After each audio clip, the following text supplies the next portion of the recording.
What's up, guys? So today I have a slightly different style of everything, I guess. I've never done this, and this is something that I have been working on sort of kind of with our local scene and trying to kind of come up with a more casual style game of Final Fantasy that is still really fun. And the idea kind of stemming from, I guess, like, every final boss in every single Final Fantasy game seems to always be some sort of like omnipotent god of some sort, and we thought, how can we make the card game feel like that?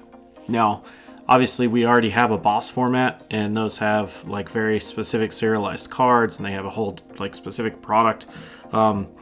This is sort of kind of similar to that, but also slightly different in the sense that it's based off of, I guess, Arch Enemy. I've never played an Arch Enemy game. I've never played, if I'm not mistaken, it comes from Magic. I'm going to sound super ignorant on that part. But one of our locals, Leon, he's well versed in a bunch of different card games. So this is kind of like a Final Fantasy version of Arch Enemy, if you will. If you play Final Fantasy TCG, there's a very good chance that you've purchased cards from NerdLabs already. NerdLabs has nearly 2,000 completed sales in just over the last 11 months or so, with overwhelmingly positive feedback. We're on TCG Player, but just as a little hint, if you follow the link in the description, there's no price floor when prices are updated on a daily basis. Always happy to support the stack. Let's get back to the video. So the Overdrive format, like I kind of alluded to earlier, is a multiplayer format based on the idea that the final boss of any Final Fantasy game becomes omnipotent to an extent. Therefore, how can we make the players feel that way? So to set up the game, grab as many players as you like. So one thing that we kind of wanted to do was make this feel like a party in Final Fantasy against one single boss.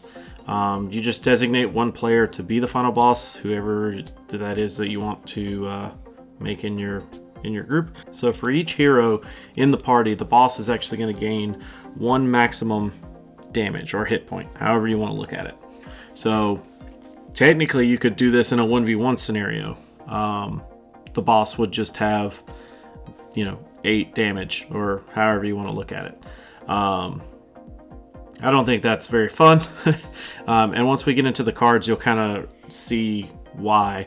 So anyways, so put together the Overdrive deck. Version 1.0 is what we're talking about today. We do have 25 Overdrive cards, all with various effects, and the deck is just going to be shuffled before the game starts to randomize it just a little bit. So each player, boss, and heroes will bring their own 50 card deck of their choosing. We're going to follow the same format rules for bans and restrictions that are in standard format. So this is where we kind of differ from the boss format altogether, where I don't want to have a specific deck set up for the boss. I don't want to have like boss cards and stuff like that. I want there to be, if I wanted to bring Magissa and play Magissa as the final boss, I can do that. And there's arguments to be made, you can already do that, but this was just our fun way of doing it. Determine who goes first randomly. Then you take turns basically until the boss is defeated by damage, deck out, or by other card effect. So we always determine who goes first based off of a die roll. So for each player, they roll a 6-sided die. We always add it up. If there's 3 players, you have a maximum possible roll of 18, 3 6s. And then the boss rolls a die for each hero as well. So they would also roll 3 dice. So then players take their turns simultaneously.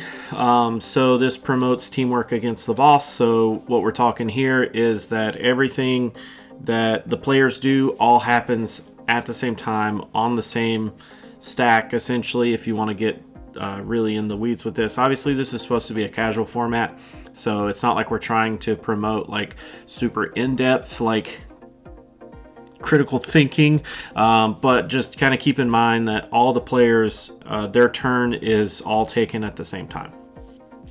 Whenever the boss would take their damage, the top card of the deck goes to the damage zone, just as we normally would in a normal game of Final Fantasy.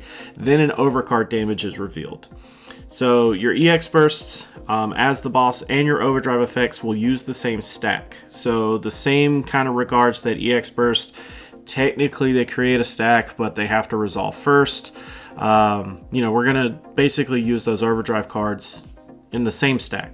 So when we get into some of the overdrive cards, you'll kind of, see a little bit about that. But essentially, if there's a card that, let's say as the boss, I flip over 5 CP Odin EX and I get to choose a 5 CP forward or less and break it. And then I flip over an overdrive card that says choose a forward and remove it from the game. I get both of those effects and I can stack them however I like as the boss to benefit me.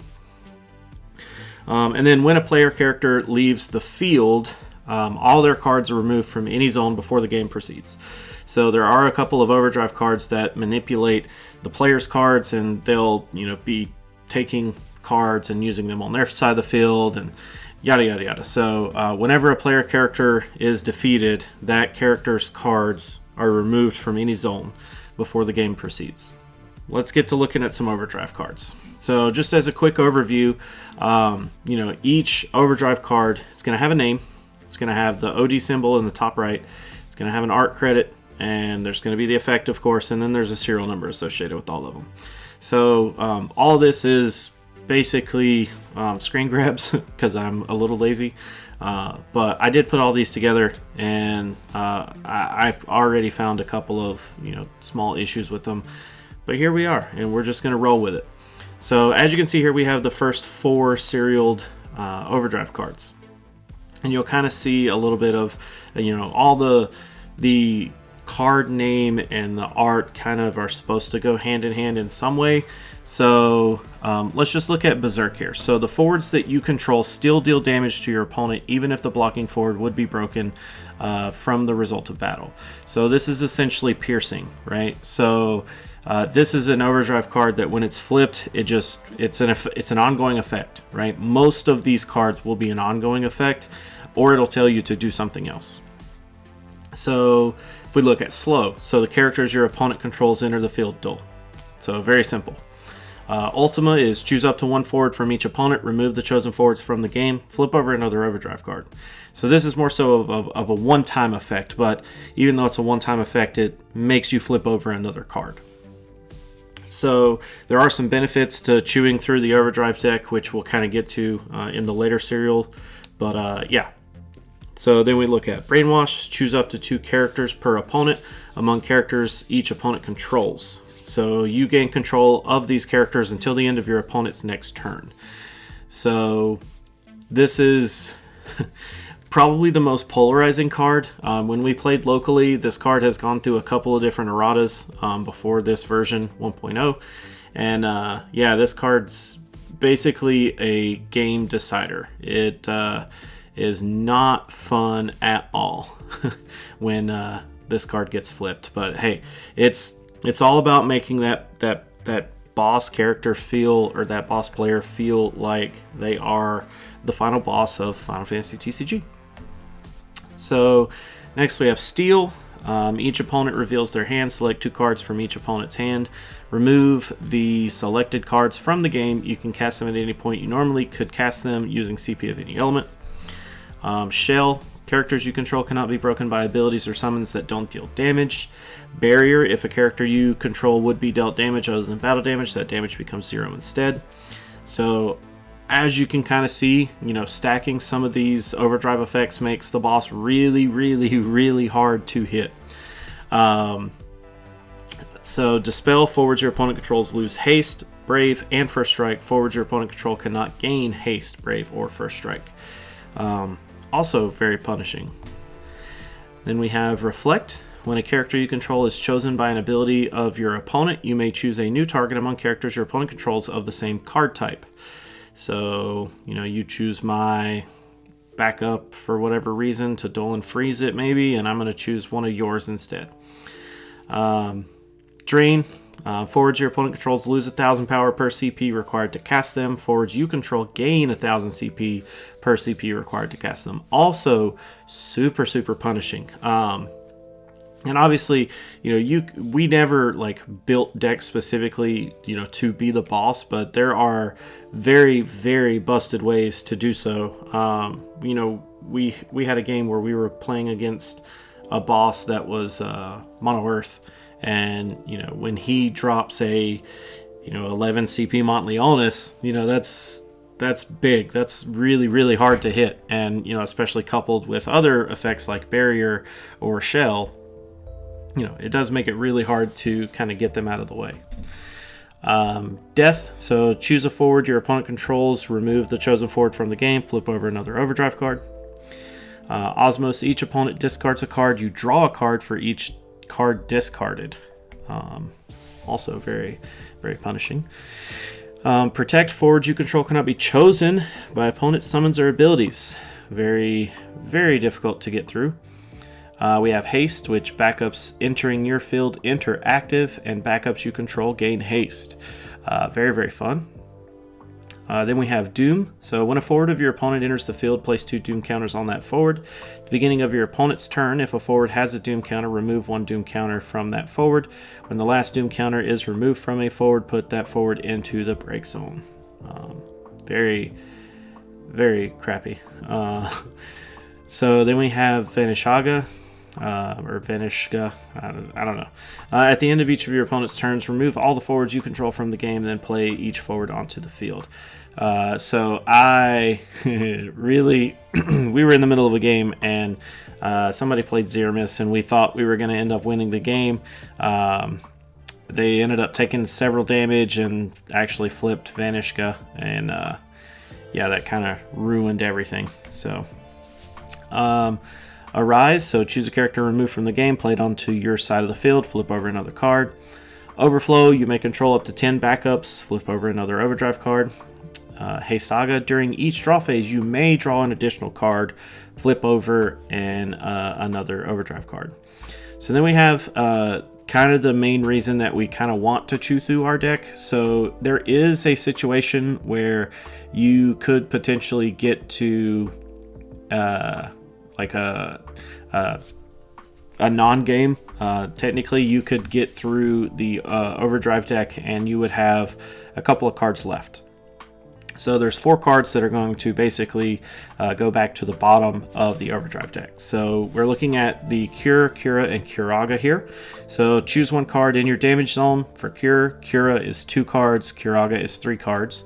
Add the chosen cards to your hand. Place Cure, Cura, or Curaga at the bottom of the Overdrive deck. So this was kind of centered around a healing mechanic that we were kind of bouncing around, and it's very, very rough. It really does make things really rough sometimes. So then we have Confusion. So when an opposing forward declares an attack, the controller of that forward declares odd or even. Reveal the top card of their deck. If the cost of that card does not match, the forward deals damage equal to its power to itself. So essentially, it just hits itself. So then we have Rejuvenate. Choose any number of cards in your break zone, shuffle the chosen cards and place them at the bottom of your deck, then place Rejuvenate at the bottom of the Overdrive deck. So kind of going back to the non-games that we were talking about, if we get to a point where we have Cure, Cura, and Curaga and Rejuvenate as our last 4 Overdrive cards, there's essentially no way that I can think of that you could die. Because you're constantly going to be adding the cards that go in your damage to your hand, and then you're going to be taking the cards from your break zone and putting them into your deck. I'm sure there is a way to overwhelm the boss if there comes a point where you could overwhelm them, and they may have just like bad luck where, I could maybe see that happening in like rare cases, but I do think that if the game goes on for too long, you will ultimately just lose, which was the intent, right? We intended for this to be like that. Last card here is Medio. So each opponent chooses 1 character of each type, a forward, a backup, a monster, and as many as possible. So if you don't have any monsters, obviously you choose a forward and a backup. If you don't have any forwards, but you have monsters and backups, yada, yada, yada. Each opponent puts all the characters other than their chosen characters in the break zone. So very, very, very punishing. But this This set of 25 cards is something that we have tested, we have tried, and I think there has only been one, possibly 2 games that the heroes have won. It is very, very difficult to overcome. We've tried strategies where we played 3 aggro decks into the boss. We've played 3 control decks into the boss. We've played... the only game that we actually did really well in was an aggro player, a control player, and a mid-range. And it's not so much like the deck, I feel like. It's just... It was more so like our thought process going into the game. I'm going to be the guy that is the aggressor. I'm going to make the boss have to, respond to me. And then while the mid-range guy is getting set up and he's having, things that he's doing that the boss is going to answer in 2 to 3 turns. And then you have the control player who's basically trying to find out a way to end the game, as... control-y as possible, whether it's, controlling forwards on the board or however you seem fit. But we have had a lot of fun with this. It is very, like I said, it's very punishing. It's actually a very difficult format to play, but it was really fun and super rewarding when we finally did it. The most recent game that we played, though, we did omit Brainwash. So that's kind of, I guess it's, not really a true game, if you want to call it that. Technically, we've never won with all 25 Overdrive cards. So, like I said, it's very, very fun. It's very, very interesting to play. It does take a little bit of getting used to. But, I mean, if you've played the boss format, it's essentially the same thing. So, where to download? So, if you... grab the QR code. There is a zip file that is uploaded to a Google Drive. It just contains 3 files initially, so you have 2 folders and a PDF there. Inside the folders, the Affinity Photo folder is all of the raw files that I use to create the cards. So it has... it has like the name, the card framing, the images for each thing, the serial, all that stuff is there so that you can edit it. If you want to create your own cards, you may do so. The PNGs folder has literally just the individual PNG files for all of the cards. And then the printable Overdrive cards is just a printable version so that you can print these to use them as proxies for your Overdrive deck. So, yeah, it's a very interesting take on a casual format. This is something that I've spent a lot of time on. It's something that I enjoy doing. I like the actual design of games. This is something that has taken many iterations to get to where it's at here, and it's something that I enjoy myself, and our locals seem to enjoy it. So if you try it, please let us know how you enjoy it. Please let us know if how many players you can throw at the boss. Can you break this? Can you throw 5v1 or 7v1 or something crazy like that? Does it completely break the game? Does it get easier at that point? Does it get harder at that point? Chewing through the Overdrive deck. I imagine if you're going 7v1, your boss has 14 HP essentially.